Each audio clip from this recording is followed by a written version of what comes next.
Hello class and welcome back to my channel at nandito na naman tayo para sa isa na namang video tutorial sa mga lessons ng mathematics.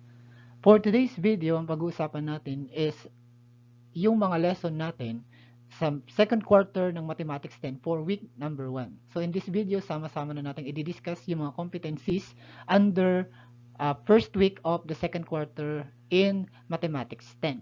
So ano nga ba yung mga competencies under the week 1 of the second quarter? So number 1 competencies is to illustrate polynomial functions. Number 2 is to understand, describe, and interpret graphs of polynomial function. And number 3 is to solve problem involving polynomial function. So these are the competencies under the first week of second quarter in Mathematics 10. So didiscuss natin to lahat one by one. Okay, so what is a polynomial function? So a polynomial of degree n is a function of the form p of x is equal to a sub n times x raised to n plus a sub n minus 1 times x raised to n minus 1 plus up to a sub 2 times x squared plus a sub 1 times x plus a sub 0, wherein n is a non-negative integer, so hindi pwedeng maging negative yung n natin. And the a's, such as a sub n minus 1, up to a sub 0 are called real numbers, and they are the coefficients. So ito yung mga numbers natin doon sa polynomial function. A sub n times x raised to n is the leading term, a sub n is the leading coefficient, and a sub 0 is the constant term. So tandaan natin itong mga term na to kasi ito yung kailangan natin mamaya sa ating discussion. And also, additional, the degree of the polynomial is the highest exponent. So the degree of the polynomial is denoted by letter n. So kaya pagka tinanong kayo, what is n? That means, what is the degree of the polynomial? So, n represent the degree of polynomial, and that is the highest exponent in a given polynomial function. Now, paano natin ma-identify if the given is a polynomial function? So, a polynomial function must not contain, number 1, there should be no variable with positive exponent in the denominator. Number 2, there should be no variable inside the radical sign. And number 3, there is no negative or rational exponent. So, ito yung mga dapat nating tandaan para masabi natin na ang isang given ay polynomial function. So, let us try to determine whether the next examples are polynomial functions. Number 1, we have f of x is equal to 4x plus the square root of x minus 1. So, as you can see, meron tayo ditong x sa loob ng square root. So, that means this is not a polynomial function. Ano po? So, this is not a polynomial function since meron tayong square root of x dyan. So, hindi pwede yun. Kailangan walang square root or walang variable sa loob ng radical sign. Number 2, f of x is equal to 5x to the 4th minus 2x squared plus 3 over x. As you can see, meron tayo ditong denominator na variable, so that means this is not a polynomial function kasi merong variable sa denominator. Number 3, we have f of x is equal to 4x cubed minus 3x squared plus 2. So in this case, wala tayong variable in the denominator, wala tayong variable inside the radical sign, wala tayong negative exponent, wala din tayong rational exponent. So that means this is a polynomial function. So kapag ganito yung mga cases, this one is a polynomial function. Number 4 example, we have g of x is equal to 2x minus raised to negative 3 plus 5. So as you can see, meron tayong negative exponent. That means this is not a polynomial function. So ganun lang yun. Last example is h of x is equal to 4x raised to 1/2 plus 3x minus 4. So in this case, meron tayong exponent na 1/2 which is a rational number. That means this is not a polynomial function. So ganun lang para ma-identify nyo yung isang given as polynomial function or hindi. Okay, malinaw? Let us proceed. So the standard form of the polynomial function. The terms of a polynomial may be written in any order. However, if they are written in decreasing powers of x, we say that polynomial is in standard form. So ano po yung ibig sabihin nun? A polynomial in standard form is that yung kanyang mga exponent ay pababa. No? So, tandaan natin, pababa yung exponent for us to say that the given is in standard form. So, let's say, for example, ito. We have x minus 1 squared times x plus 1. So, as you can see, naka-factored form siya. So, this is not in standard form. Okay? Although this is a polynomial function, kaya lang hindi siya naka-standard form kasi naka-factor pa siya. Okay? Next one, so we have f of x is equal to negative 2x cubed plus 3x squared minus x minus 3. So as you can see, yung ating exponent is 3, 2, and then 1. Then ito is 0. Kasi hindi na natin nilalagay pag 0 yung exponent, this is equal to 1, kaya 3 times 1 is 3. So kung pababa yung kanyang exponent 3, 2, 1, 0, that means this is in standard form. Okay? Next, we have 4x cubed minus 3x squared plus 2. Ibig sabihin, tignan natin yung kanyang exponent, 3, 2. And in this case, merong nawawalang term. So, pwede nating isulat na plus 0x plus 2. So, yung plus 0x is equivalent to 0, kaya hindi na siya nilalagay. Ito yung exponent niya is 1. So, ibig sabihin, naka-arrange pa rin siya in decreasing 3, 2, 1, 0. And this is an example of a given in standard form. Okay, naka-standard pa rin siya kasi pababa pa rin yung kanyang exponent. This one, f of x is equal to 5 minus 2x plus x squared minus 3x. So as you can see, pataas naman yung kanyang exponent. So this one is not in standard form. So ganun nyo lang malalaman kung siya ay naka-standard form. Dapat ang kanyang exponent ay naka-arrange in decreasing order. And also, dapat hindi siya naka-factored form katulad nitong unang example. No po? So that is how we write a polynomial function in standard form. So given that the given equation is standard form, so pwede na nating ma-identify yung degree, leading term, leading coefficient, and constant term. So para saan po ito? So this one will be helpful in determining the end behavior of the graph of a polynomial function. So in this case, if you're going to determine the degree, the leading term, the leading coefficient, the constant term, you can write it in standard form or pwede naman na hindi na. Bakit po? Kasi madali lang naman tandaan yan. So remember the degree, it is the highest exponent. Okay? So looking at the given polynomial function, tignan nyo lang kung ano yung pinakamataas na exponent, and in this case, 3 yung pinakamataas na exponent, so that is 3. The degree of the polynomial function is 3, while in this one, that is also 3. And also in this one, that is also 3. Kasi 3 yung pinakamataas na exponent. And then the leading term. Saan natin makukuha yung leading term? Ang leading term makukuha natin, this term is the term in the given polynomial function which has the degree. Or ito yung term na nandoon yung pinakamataas na exponent. So in this case, sa unang example natin, the leading term is negative 2x cubed. Kasi siya yung merong highest exponent. Dito naman, 4x cubed. And in this one, we have negative 3x cubed. So, ayan po yung leading term, yung may pinakamataas na exponent. Okay?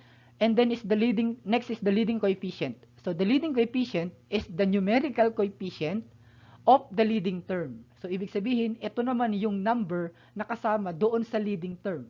No? So, in this case, ang number niya ay negative 2, dito ay positive 4, and in this case is negative 3. So, yan yung mga leading coefficient. Okay? And then the constant term, so ang constant term natin, ito yung mga term na walang kasamang variable. So, in this case, the constant term is negative 3. Ito siya. And in this case, positive 2 and positive 5. So, that is how you determine the degree, leading term, leading coefficient, and the constant term of a given polynomial function. So, para saan po ito? This one will be useful in determining the end behavior of the graph of a polynomial function. Kasi we need to identify or to understand and describe the graph of the polynomial function. So, proceeding with the behavior of the graph. So, the behavior of the graph of a polynomial function to the far left and far right is called its end behavior. So, ito yung sinasabi ko kanina. Kaya in-identify natin yung degree, leading term, leading coefficient, and the constant. Now, although the graph of a polynomial function may have intervals where it increases or decreases, the graph will eventually rise or fall without bound as it moves far to the left or far to the right. So in this particular discussion, i-describe lang natin yung behavior ng graph. So hindi tayo mag-graph talaga kasi pag nag-graph tayo ng polynomial function, medyo marami pang gagawin. But in this case, we are going to determine the behavior of the graph. So yun lang yung gagawin natin. Ano po? So let us proceed with the behavior of the graph. So as you can see in the table, ito yung magiging behavior natin. So if the degree is even and the leading coefficient is positive, so the behavior of the graph is it will rise to the right and will also rise to the left side. So yan yung tatandaan natin. And if the degree is even and the leading coefficient is negative, so it will fall to the right and also fall to the left. And if the degree is odd, the leading coefficient is positive, the behavior of the graph is it will rise to the right and falls to the left. And kapag naman odd yung degree and negative yung leading coefficient, the graph will fall to the right and rise to the left. Ano po? So, ayan po yun. So, tandaan lang natin itong mga behavior ng graph na ito. So, the graph has at most n-1 turning points. So, ito yung pinakang importante if you're going to describe the graph of a polynomial function. Kasi kailangan natin ma-identify kung ilan yung turning points. The turning points is the relative maximum or the relative minimum are the points at which the graph changes from increasing to decreasing or vice versa. Or ito yung point na kung saan nagbabago yung direction ng graph ng polynomial function. So, this table shows the behavior. And also, the one important thing is the turning points. So, tandaan lang natin, n-1, ibig sabihin, degree minus 1. Ano po? So, let us proceed with some example. So, let's say we have the behavior of the graph, or we are going to identify the behavior of the graph of the given polynomial function. So, let's say we have the first polynomial function, which is f of x is equal to 3x squared plus 2. So, inilagay ko dito, we need to identify the degree, and in this case, the degree is 2, since that is the highest exponent. The leading term is 3x squared, and the leading coefficient is 3. Okay? So, the number of turning points will be n-1. So, n-1 po siya. So, ang degree natin is 2, minus 1. So, there will be 1 turning point. And for the sketch of the graph, ito yung magiging behavior natin. So, titignan natin dito sa ating table kung ano yung behavior niya. Ang sabi dito, the degree is 2, which is even. And the leading coefficient is 3, which is positive. No? Or sometimes it is greater than 0. So, kung sa ibang libro, ang ginagamit is if the leading coefficient is greater than 0. That is positive. Okay? So, tignan natin dito. So, una, even. So, yung even lang titignan natin. And then the leading coefficient is positive. So, ito yung part na yon. So, that means the graph of the polynomial function will rise to the right and rise to the left. And it will be depending on the number of turning points. So, since isa lang yung turning points, so, ibig sabihin, ganito yung magiging itsura niya. Ayan. So, this one is the turning points. So, dito sa part na to, nabago yung kanyang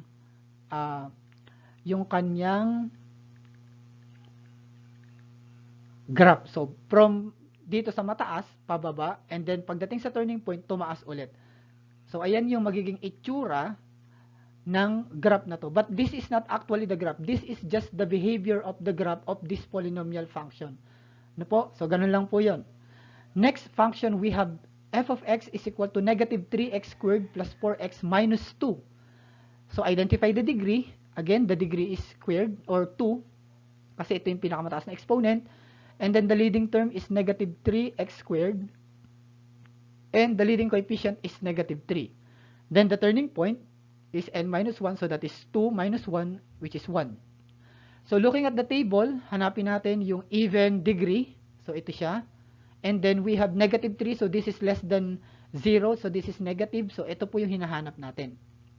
And for its behavior, it will fall to the right and fall to the left. So, possible graph of this function is this one. So, ganyan yung magiging possible graph ng given function. So, this is the turning point. Ayan po yung turning point natin. So, ganito yung magiging possible na itsura ng graph. Ano po? This is only the possible sketch of the graph. by its behavior. The next one is we have f of x is equal to 5 minus 2x plus x squared minus 3x cubed.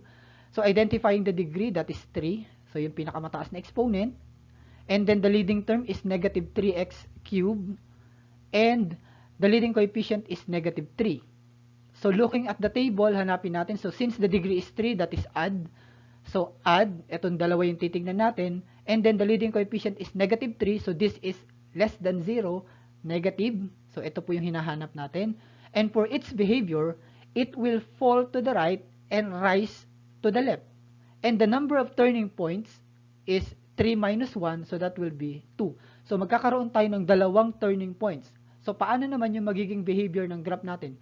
So remember, it will fall to the right and rise to the left.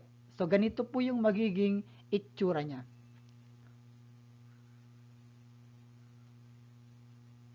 Ayan. So ganyan po yung magiging itsura. These are the turning points. So dito siya yan po yung dalawang turning points. So this will be the possible sketch of the graph of the given polynomial function given the behavior of the behavior of the graph. So ayan yung magiging possible. Okay, so ito po dalawa yung turning points kasi according to the table, magkakaroon tayo ng dalawang turning points. And then the next one is we have p of x is equal to x minus 7 times x plus 4 times x minus 2. So what if ganito yung given? Paano natin ma-identify yung degree? So in this case, bilangin nyo lang kung ilan yung x na nasa loob ng factors. So since meron tayong tatlong x, pag minultiply natin yan, x times x times x, that will result to x cubed. So ibig sabihin, the degree is 3. Okay? Kasi tatlo yan eh. X times x is x squared times x is x cubed. And that will be our leading term, x cubed. Kasi ang leading term, yung may pinakamataas na exponent. At pag minultiply natin yung mga x's, that will be the leading term. So x times x is x cubed. And then the leading coefficient is 1. And then the number of turning points, 3 minus 1 is 2. Then proceed tayo dun sa table. So ang degree natin is add. And the leading coefficient is positive. So therefore, the behavior of the graph will rise to the left and rise to the right and fall to the left. Sorry. Ayan. So the behavior of the graph or the possible sketch of this graph will be this one. Ayan. So these are the turning points of the given graph. Ayan po.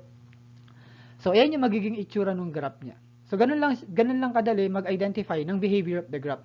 So, identify nyo lang yung degree, and then the leading coefficient, and also the turning points. Then, you can sketch the graph of the given function. Again, this is not actually the graph. This is just the sketch according to its behavior. Kasi pag mag-graph tayo ng polynomial function, medyo madami pang process na gagawin. Hindi po basta-basta ganito.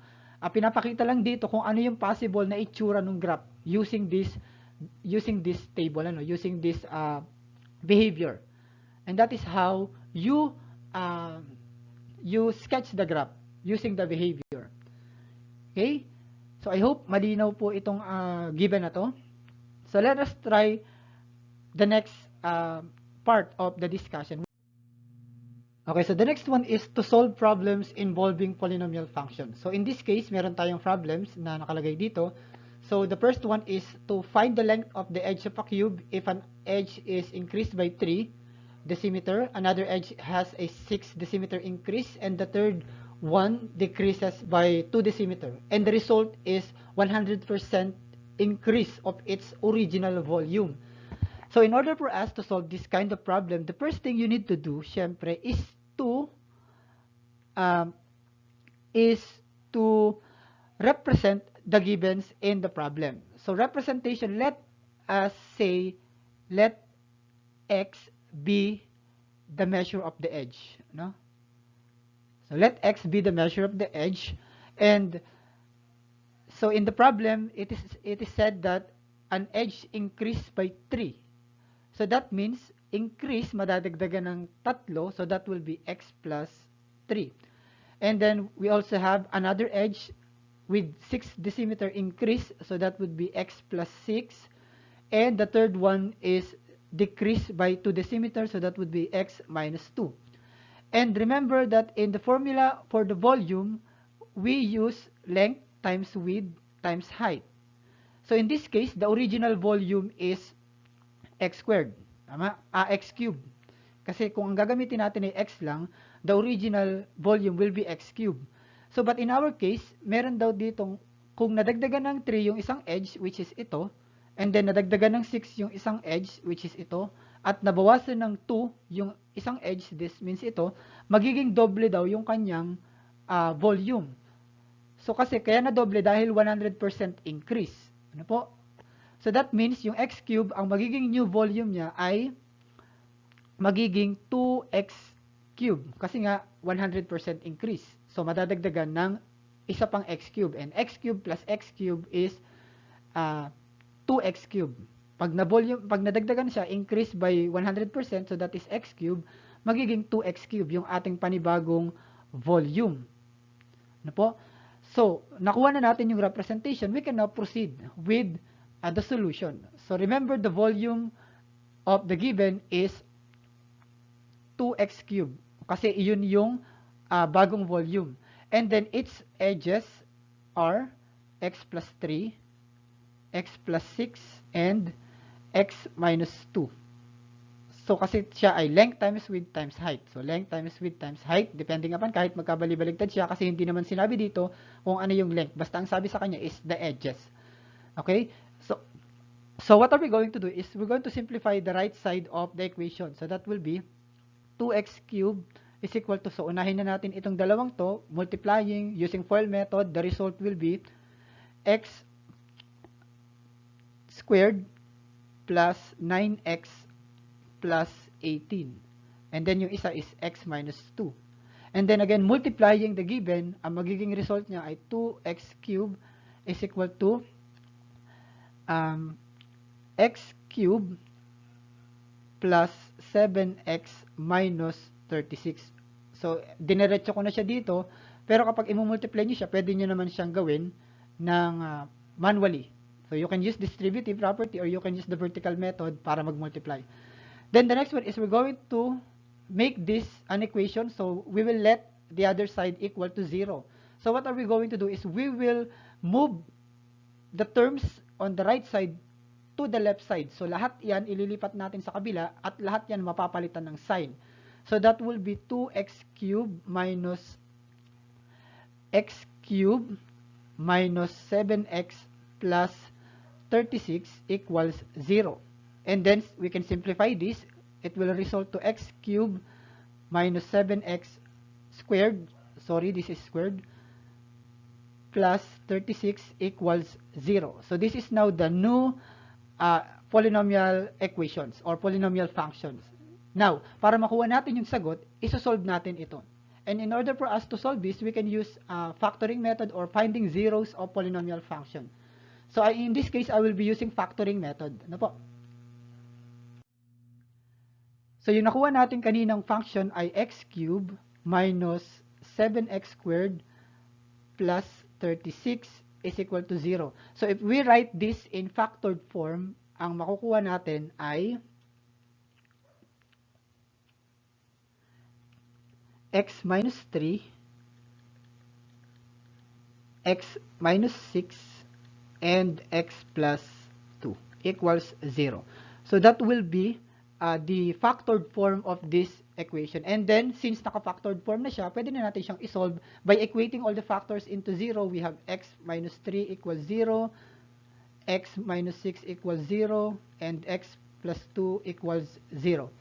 So, simplifying or solving for x, we have x is equal to 3, x is equal to 6, and x is equal to negative 2. So, yung mga value natin is 3, 6, and negative 2. So, remember, kapag negative, hindi na naman natin siya sinasama kasi wala pong negative na measure. Ano po? So, this one is what we call the extraneous roots. So, hindi na natin siya isasama. Ito lang yung kukunin natin. So, that means ang ating values or ang ating edges from the given is x plus 3, x plus 6, and x minus 2. So, substituting x is equal to 3, x is equal to 6. So, by substitution, ang makukuha natin dito is 3 plus 3 is 6, 3 plus 6 is 9 and 3 minus 2 is 1. So these are the first set of the given. Ito yung mga edges natin sa unang set.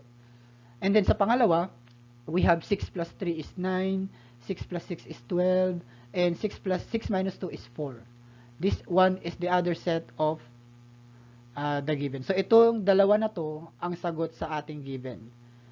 So the measure of the edges are, the first one is 6 decimeter, 9 decimeter, 1 decimeter, and the other set is 9 decimeter, 12 decimeter, and 4 decimeter. Okay, so that is for the first problem. So for the next problem, let us say the length of a rectangular garden is 2 meters more than 2 times the width, and the area of the garden is 112 square meters. So what are we going to do is we need to find the dimensions of the garden. So in order for us to solve this problem, syempre we will use again the representation. So let us say, let W be the width. So ito yung magiging width natin. So dito tayo magpo-focus. According to the problem, the length of a rectangular garden is 2 meters more than 2 times the width. So pag sinabi natin more than, ibig sabihin siya ay, ang width natin is W. So more 2 times, more than 2, so plus 2, twice or 2 times the width. So ibig sabihin, magkakaroon pa dito ng 2 times the width. So this is 2, this is 2 more than 2 times the width. So kaya siya naging 2W plus 2. Okay? And the area of the rectangular garden is 112 square meters. So for us to solve that, remember the formula in determining the area of a rectangle, we have area is equal to length times width. So in this case, the area is 112 and the length is 2W plus 2 and then multiplied by the width, which is W. Then distributing or simplifying, we have 112 is equal to W times 2W is 2W squared. W times 2 is 2W. Then we're going to transpose this one in the other side. So that will be 2W squared plus 2W minus 112 is equal to 0. And then we have now the new quadratic equation, and solving this, we need to, as you can see, pwede naman siyang i-factor. So there will be a common monomial factor which is 2. Kasi lahat siya pwedeng i-divide sa 2. So lalabas natin yung 2. So that will be W squared plus W minus, this one is 56 equals 0. And then we're going to factor this equation, W squared plus W minus 56. So that will be 2 times W plus 8. And then we have W minus 7 is equal to 0. So yan yung ating given factors. And then, since naka-factor na siya, we can now equate the factors to 0. So since yung 2 natin is common monomial factor, pwede na natin siyang hindi isama. Ito na lang, W plus 8 is equal to 0, and the other one is W minus 7 is equal to 0. Then, solving for W, we have W is equal to negative 8, and W is equal to 7. So negative 8 siya, so hindi na natin siya isasama. Ito lang yung kukunin natin. So that means our W is 7. So we're going to determine. So since ang width natin ay W, so that means the width is 7 meters. And yung ating length ay 2W plus 2.